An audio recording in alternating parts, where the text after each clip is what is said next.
सभी जगह अभी आप जो देख रहे हैं किसी ज़माने में पूरा मिट्टी से दबा हुआ था।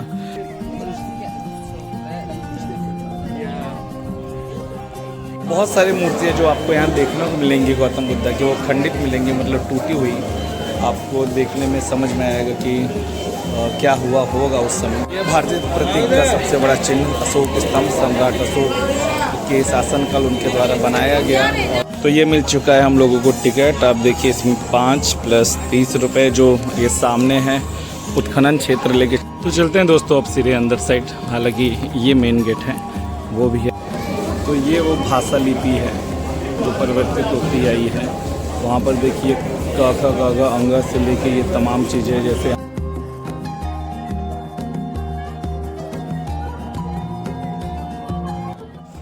तो दोस्तों वेलकम बैक अगेन एक और इंटरेस्टिंग ब्लॉग में आप सभी लोगों का बहुत बहुत स्वागत है। आज मैं हूँ सारनाथ में, जो बनारस का ही नहीं पूरे भारत का सबसे ऐतिहासिक पुरातात्विक नज़र से बहुत ही बड़ा क्षेत्र है। तो आज का ब्लॉग में सारनाथ में मौजूद इस संग्रहालय म्यूज़ियम पे बनाने जा रहा हूँ, और हम लोग अंदर साइड जाके देखेंगे कि इस उत्खनन क्षेत्र में जो यह म्यूज़ियम है 1910 में शायद ये बना है। तो अंदर म्यूज़ियम में क्या क्या है, यहाँ खुदाई के समय जो भी प्राप्त हुआ है, जैसे ये 4 सिरों वाला स्तंभ जो हम लोगों ने नोटों वगैरह पे देखा होगा। तो हालांकि एक ये डमी है, ओरिजिनल म्यूज़ियम के अंदर है। तो और बहुत सारी जो मूर्तियाँ हैं 6वीं 7वीं शताब्दी के आसपास बुद्ध से रिलेटेड, तो तमाम ये जगह उस म्यूज़ियम में रखा गया है। तो आज के ब्लॉग में हम लोग ये देखेंगे। तो आप लोग भी मेरे इस चैनल पे बने रहिएगा और देखिए क्या सीन देखने को मिलता है हम लोगों को।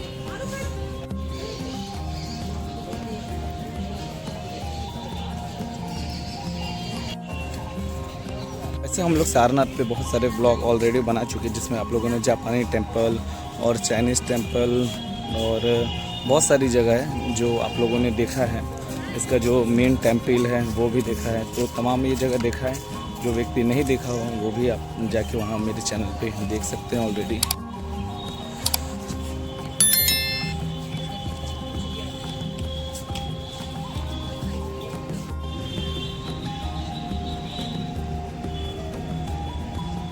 म्यूज़ियम जो है वो सुबह 10 बजे से लेकर 5 बजे तक खुला रहता है, और टिकट इसका है 5 रुपये। ऑनलाइन और ऑफलाइन दोनों आप लोगों को मिल सकता है। फ़िलहाल में आप लोग कैमरा वगैरह लेके जा सकते हो, इसका कोई इशू नहीं है। लेकिन एक लंबे समय तक ले जाने के लिए मनाही थी, लेकिन इस समय कोई प्रॉब्लम नहीं है। तो अभी हम लोग चलेंगे उस साइड, टिकट लेंगे, उसका मैं भी दिखाऊँगा। और आपको बता दूँ कि पार्किंग अगर आप 2 व्हीलर से आ रहे हो या 4 व्हीलर से, तो पार्किंग का कोई इशू है नहीं यहाँ पर। इसके अलावा गेस्ट हाउस, मोटेल, होटल सभी कुछ हैं। तो स्टे करने के लिए भी कोई प्रॉब्लम है नहीं। आप फैमिली और दोस्तों के साथ बिल्कुल आ सकते हो। तो बहुत सारे लोग पर डे आते हैं, हज़ारों लाखों की संख्या में आते हैं।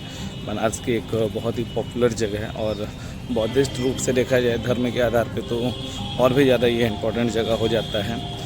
तो ये जगह है सारनाथ।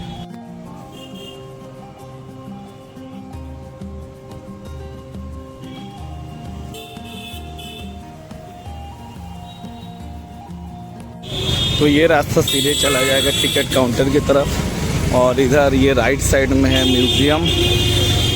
तो हम लोग पहले टिकट लेंगे, उसके बाद चलेंगे म्यूज़ियम साइड। तो ये है दोस्तों म्यूज़ियम जाने का रास्ता, और उधर साइड से मिलेगा हम लोगों को टिकट। जो यहाँ का उत्खनन क्षेत्र है जहाँ धम्मेक स्तूप स्थापित है, वहीं पर 250 ईसा पूर्व सम्राट अशोक द्वारा अशोक चक्र बनाया गया था, स्थापना वहाँ किया गया था। उसी समय ये बना था, जिसे बाद में जाके भारत का राष्ट्रीय चिन्ह की मान्यता प्राप्त हुई है। तो 2 जगह, एक म्यूज़ियम में तो पहले रखा गया था, लेकिन अब म्यूज़ियम में नहीं है।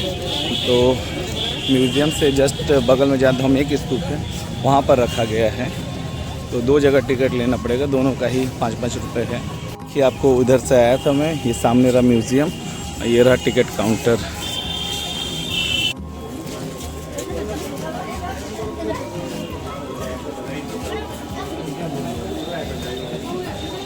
तो ये रहा टिकट एंट्री के लिए टिकट का जो प्राइस है। तो आप देख सकते हैं 25 रुपये नगद और 300 रुपये विदेशी लोगों के लिए, भारतीयों के लिए 25 रुपये है। और जो म्यूज़ियम का है वो है 5 रुपये।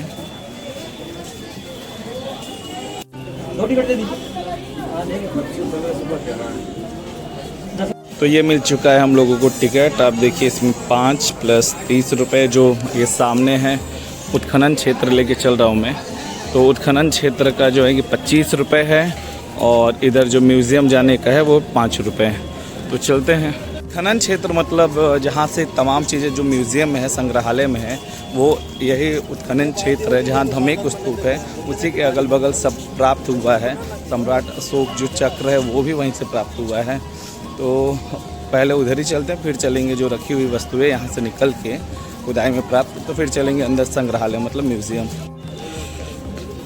गेट से अंदर तो आ चुके हैं, अब हम लोग चलेंगे आगे की तरफ। यहाँ तो बहुत आया हूँ मैं भी, बचपन से हम लोग बहुत आ रहे हैं, तो हमारे लिए लोकल जगह है, लेकिन देश विदेश के लिए तो बहुत ही बड़ी जगह है ये। बहुत ही बढ़िया तरीके से यहाँ की गवर्नमेंट इसका संरक्षण करी है और आप देख सकते हैं बहुत ज़्यादा ग्रीनरी है। ये सब जगह आप लोगों को जो देखने को मिल रहा है ये तमाम खुदाई में प्राप्त हुआ है। और ये रहा सबसे फेमस जो गौतम बुद्ध के आधार पर, उनके अगर धम्मा को देखा जाए धर्म के आधार पे, तो 4 प्रमुख जगहों में से एक है जहाँ पर गौतम बुद्ध ने ज्ञान प्राप्ति के बाद, जो कि गया में प्राप्त हुआ था, उनके बाद इनको यहाँ पर पहली बार उपदेश दिया था। अन्य राज्यों के अलावा भी पूरे दुनिया भर के लोग यहाँ पर पहुँचते हैं। बुद्ध पूर्णिमा हो गया, अम्बेडकर जयंती हो गया, तो माघ पूर्णिमा हो गया, तो इस समय सबसे ज़्यादा भीड़ रहता है। वैसे साल के 365 दिन यहाँ भीड़ की बिल्कुल भी कमी नहीं होती है। तो बहुत सारे लोग देशी विदेशी सैलानी बहुत पहुँचते हैं। इधर से जाते समय मान लीजिए ये तो उत्खनन क्षेत्र का एरिया है ही, और ये जो रास्ता पड़ता है यहाँ ही आपका सम्राट अशोक स्तंभ जो है उधर जाने का ये रास्ता है।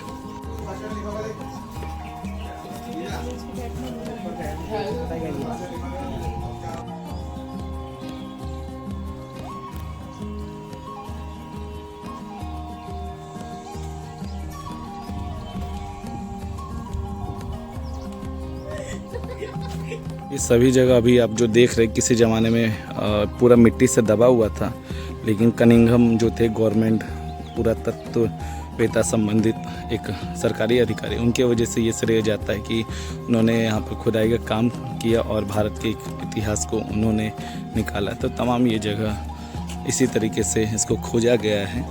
और मूलगंध कुटी इधर है और धमेक स्तूप आप सामने देख ही रहे हैं।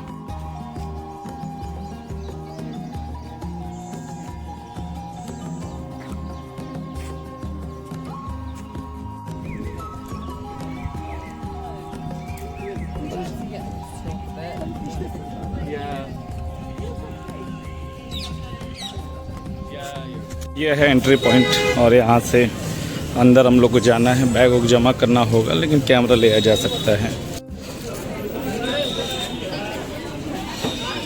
अंदर आ गए हम लोग और हमारे टिकट का भी जांच हो गया है और एक्सरे भी हो गया है। अब चलते हैं सीधे अंदर म्यूज़ियम, क्योंकि टाइम बचा है कम।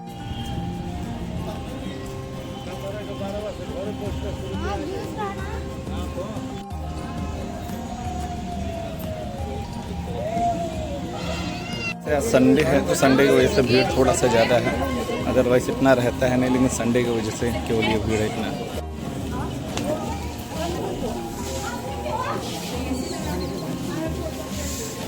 तो ये तमाम चीज़ें जो आप देख रहे हैं इसका बहुत ही ज़्यादा महत्व भी है, क्योंकि तमाम चीज़ें खुदाई के दरमियान ये प्राप्त हुआ है।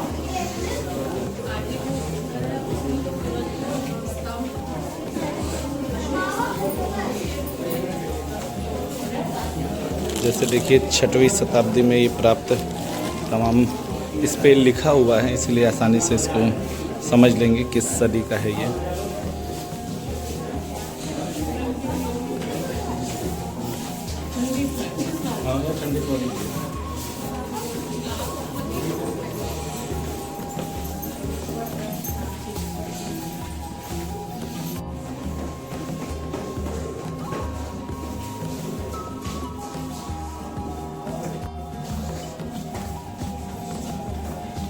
तो चलते हैं दोस्तों अब सीधे अंदर साइड। हालांकि ये मेन गेट है, वो भी है, मतलब अंदर आते सब जगह मेन ही हो जाता है। ये भारतीय प्रतीक का सबसे बड़ा चिन्ह अशोक स्तंभ सम्राट अशोक के शासनकाल उनके द्वारा बनाया गया और भारत के इतिहास के सबसे महत्वपूर्ण और अमूल्य अंग है। तो आप भारत के तमाम सरकारी हो गैर सरकारी हो, भारत किसी भी इतिहास से जोड़ा जाए, चाहे रुपए हो मुद्राएँ हों, तो इस पर अंकित ये चिन्ह और पूरे देश का प्रतिनिधित्व करता हुआ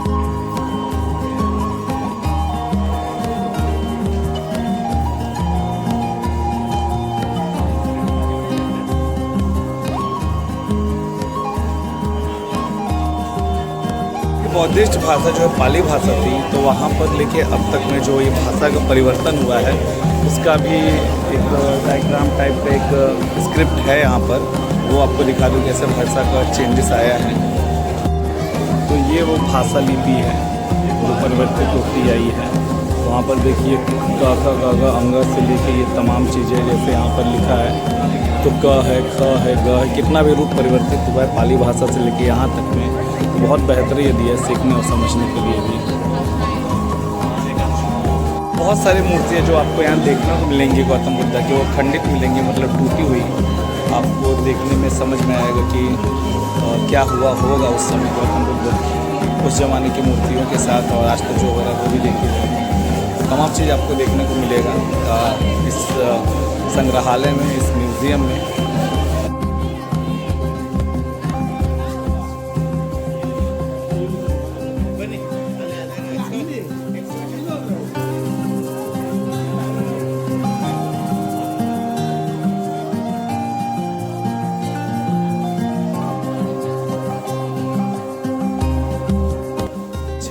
जो इस जगह पे है, इस गैलरी में, तो यहाँ पर जितने भी जगह है सब यहाँ पर लिखा हुआ है। तो अगर आप लोग आते हो तो समझने में बहुत ही आसान रहता है कि क्या चीज़ें कब खुदाई में प्राप्त हुआ है और किसके शासनकाल से जुड़ा हुआ है, किस सदी का है, तो तमाम चीज़ आपको पता चलेगा।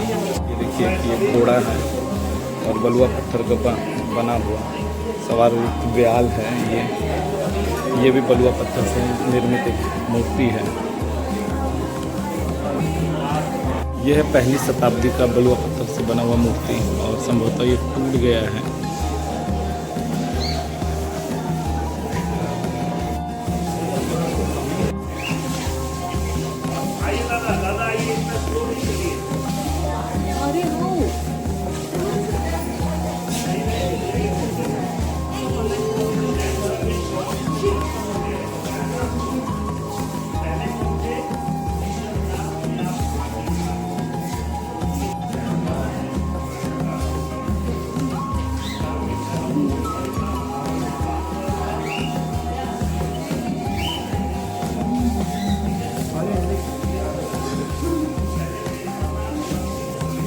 अभी जो देख रहे हैं ये सब बर्तन है उस ज़माने के, 10वीं शताब्दी के यहाँ सब लिखा है, सब 10वीं शताब्दी के हिसाब से। तो जो बर्तन इस्तेमाल किया करते थे वो चीज़ें संभवतः आज भी आपको कुछ न कुछ देखने को मिल ही जाता है, मिट्टी के बने हुए हैं।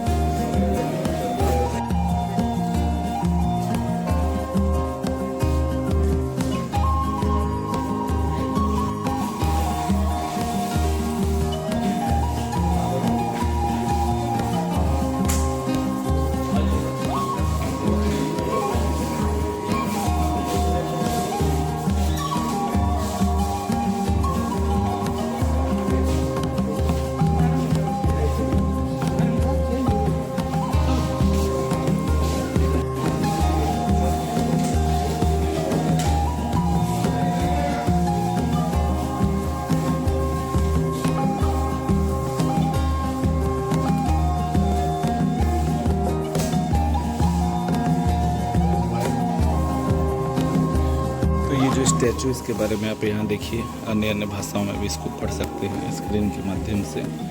तो व्यू डिटेल देखना हो या जो भी कुछ इससे संबंधित जितनी जानकारी शस्त्र के बारे में, तो यहाँ पर शस्त्र के बारे में भी लिखा गया है।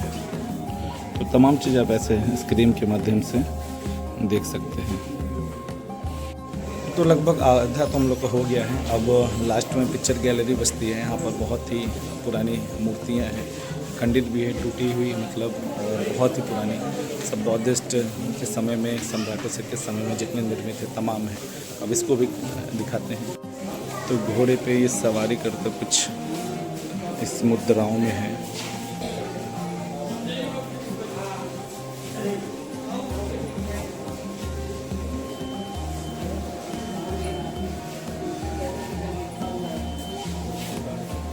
ये वाली अमांतक।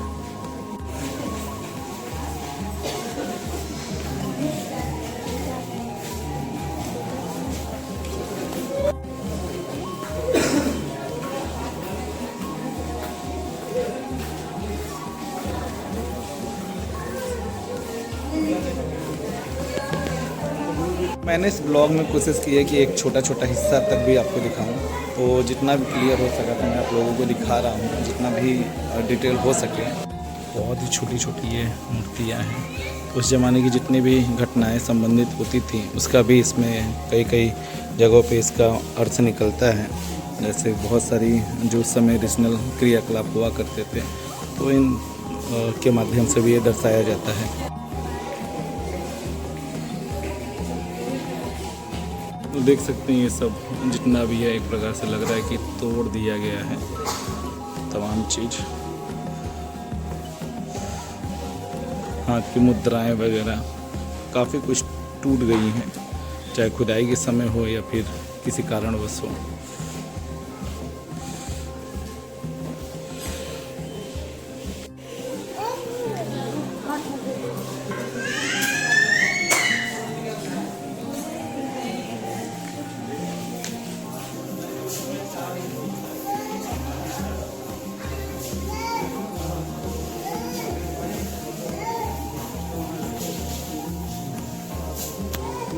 वो जो लास्ट में है वो तो 8 है कि मिडिल पार्ट है।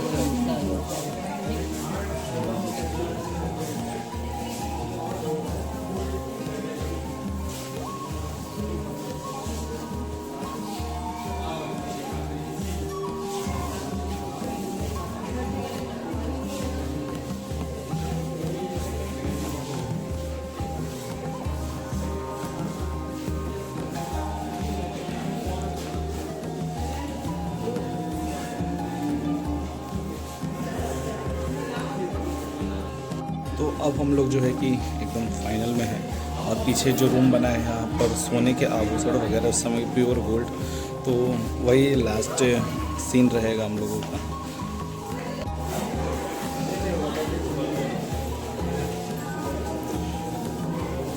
तो इन्हीं आभूषणों की मैं बात कर रहा था। तो ये प्योर गोल्ड है जो शायद उत्खनन क्षेत्र में वहाँ से भी प्राप्त हुआ था। तो तमाम चीज़ें यहाँ पर लिखा हुआ है।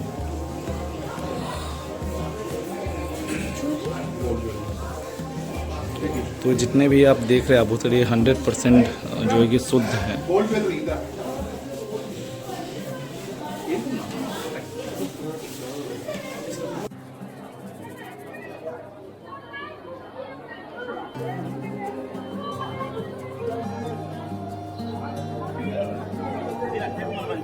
तो पुरातत्व सर्वेक्षण के आधार पे जो खनन क्षेत्र इस पर मिला, ये भारत का ही नहीं पूरी दुनिया का सबसे इम्पोर्टेंट जगह है बौद्ध धर्म के आधार पे। उस पर ये सारनाथ म्यूज़ियम बना है, और जितने भी खुदाई में प्राप्त हुई चीज़ हैं, अवशेष है, आभूषण है, या उस ज़माने में जो भी औजार हैं या जो भी चीज़ मिली है, उस पर मेरा ये छोटा सा ब्लॉग था। उम्मीद है आप लोगों को अच्छा लगा होगा। तो आपसे एक बार फिर से मुलाकात होगी एक नए ब्लॉग में। तब तक के लिए बाय, टेक केयर।